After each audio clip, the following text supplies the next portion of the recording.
हरे कृष्णा कृष्णा कृष्णा हरे हरे, हरे राम राम राम हरे हरे। प्यारे मित्रों नमस्ते, और मैं आशा रखूँगा कि आप सब लोग खैरियत से होंगे। मैं पंडित मुकेश कुमार मुक्ताकेश महाराज ज्ञान वर्षा यूट्यूब के माध्यम से आपके सामने प्रस्तुत हूँ, और भगवत गीता को लेकर हम आपके सामने आ रहे हैं। और आज हम श्रीमद् भगवत गीता के 15वें अध्याय का अध्ययन करेंगे और वो आप तक पहुँचाएंगे। तो आप लोग जो है वो उसको देख रहे हैं, सुन रहे हैं, आगे शेयर कर रहे हैं, लाइक कर रहे हैं और सब्सक्राइब कर रहे हैं। तो बड़ी ज़बरदस्त ये काविशें चल रही है। तो हम चाहते हैं कि भगवत गीता की गूंज जो है वो तमाम विश्व के अंदर गूंजे, ताकि तमाम लोग इससे फ़ायदा उठा सकते हैं। तो आइए इससे पूर्व हम मंगलाचरण करेंगे।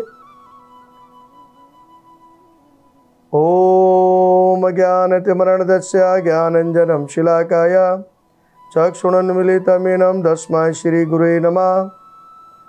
ओम नमो भगवते वासुदेवाय। ओम नमो भगवते वासुदेवाय।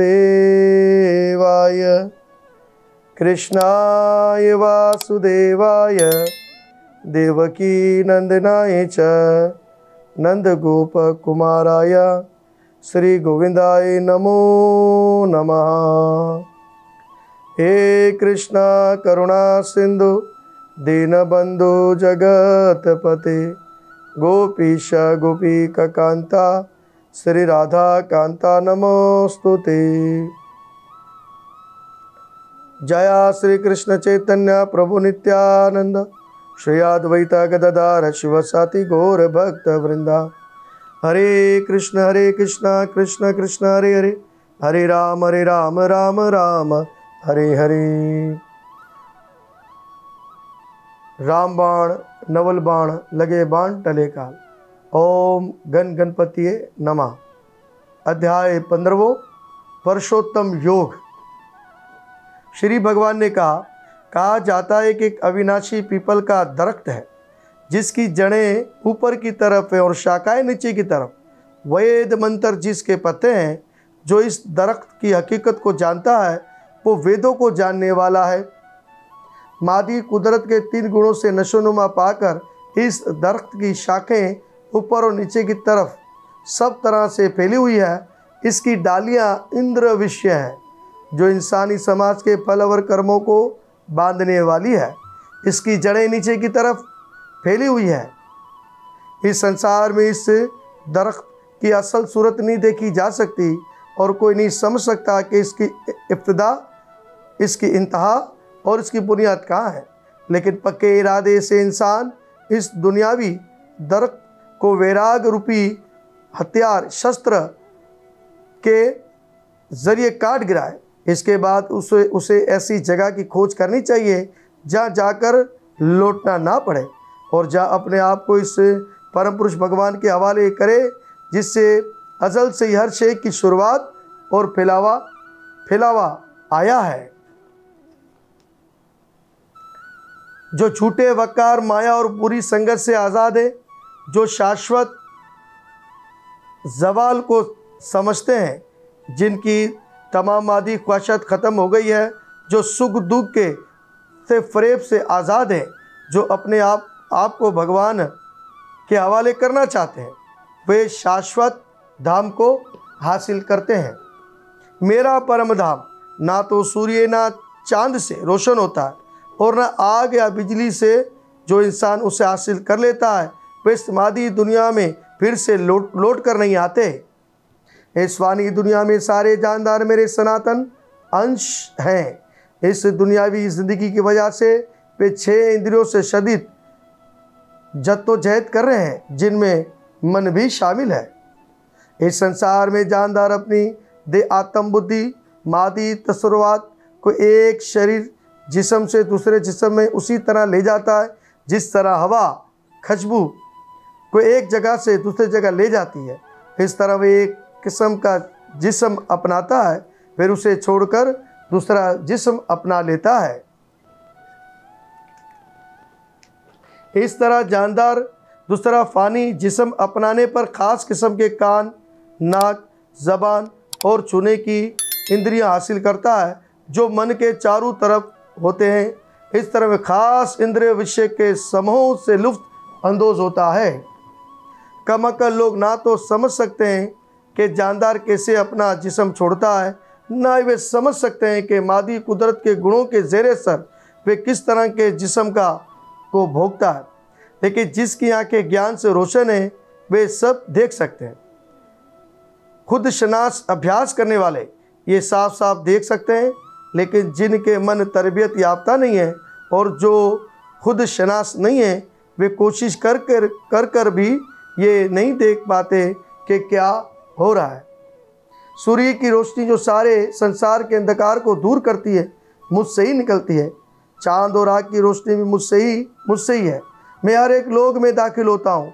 मेरी ताकत से सारे लोग महवर में रहते हैं। मैं चांद बनकर इन सारे नबातात वनस्पतियों को जिंदगी का रस मुहैया करता हूँ। मैं सब जानदारों के जिस्मों में पाचन अग्नि हूँ और मैं प्राण और अपान वायु में रहकर 4 किस्म की खुराक को हजम करता हूँ। मैं हर एक जानदार के दिल में बैठा हूँ और मुझसे ही सुमृति, यादाश्त, ज्ञान और विस्मृति भूलना होता है। मैं ही तमाम वेदों के ज़रिए जानने के लायक हूँ। बेशक मैं वेदांत को जाहिर करने वाला और तमाम वेदों को जानने वाला हूँ।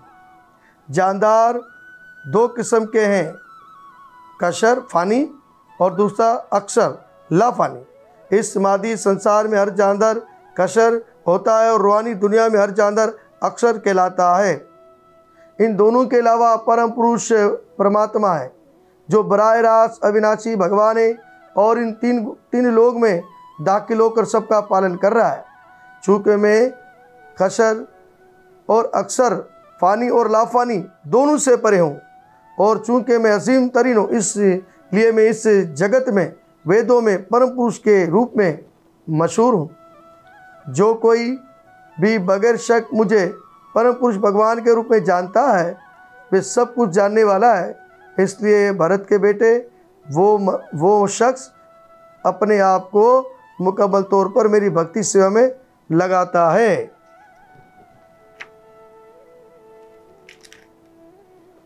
हे निष्पाप अर्जुन, ये वैदिक शास्त्रों का न्यासदाराना हिस्सा है जिसे मैंने अभी तुम पर जाहिर किया। हे भरत, जो कोई इसे समझता है वे अक्लमंद हो जाएगा और इसकी कोशिश पूरी होगी। इस तरह श्रीमद् भगवद गीता पुरुषोत्तम योग नामी 15वां अध्याय समापतम। तो इस प्रकार से प्यारे मित्रों, भगवान कृष्ण की असीम कृपा से आज हमारे 15 अध्याय यहाँ पर समाप्त हुए और बड़ा सुंदर अध्याय है। और इसी प्रकार से हमारी आप लोगों से यही विनती है कि ज़्यादा से ज़्यादा आप भगवद गीता से जुड़ जाइए। और देखें, अगर आप भगवद गीता से, अगर भगवान की भक्ति से नहीं जुड़ेंगे तो आपको माया से जुड़ना पड़ेगा। इसलिए भगवान की शरणागति में आ जाएं और भगवद गीता को ही अपना मुस्कान बनाएं और भगवद गीता पर अमल कर अपने जीवन को धन्य बनाएं। कहते हैं कि मनुष्य जीवन बड़ा अनमोल है, मनुष्य जीवन बड़ा अनमोल है, अरे से मिट्टी में मत घोल रहे। ये अभी तो मिला है, लेकिन बाद में आपको भगवद गीता सुनने के लिए, देखने के लिए नहीं मिलेगा। तो ये शरीर हमारा बड़ा अनमोल है, तो इसी के द्वारा इससे फ़ायदा उठाओ।